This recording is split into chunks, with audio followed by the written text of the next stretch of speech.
Судар ном залсан газарт өлзий хутаг оршино. Хээр тал нутгийн нүүдэлчин айлын хүүхэд би номын амтанд хожуухан орсон юм. Манай гэрийн хойморт шар баримтагтай судар байдгсан.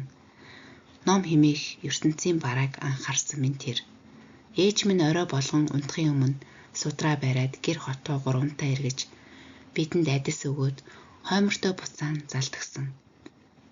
Нэгэн өдөр аав судраа задлан шарлаж хуучирсан хуудаснуудыг нь эргүүлж байхыг хараад "Аава, энэ номд юу гэж бичсэн байгаа юм" гэж асуухад аав минь хөөрдөнгүйгээр "Өлзий хутаг" нэртэй ном юм. Аав нь төвд үсэг мэдэхгүй болохоор дотор юу гэж байгааг ухаж ойлгохгүй юм даа гэв.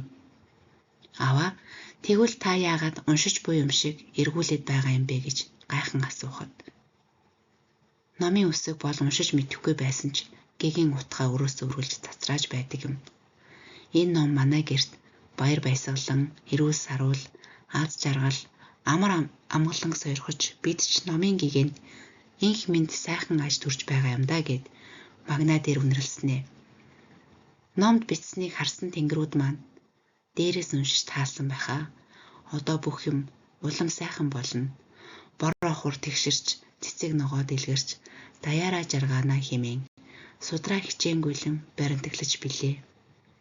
Аавынхаа хэлсэн үгээр альва судар ном залсан газарт сайн сайхан бүхэн цуг оршдог гэж Батнот итгэдэг болсон юм.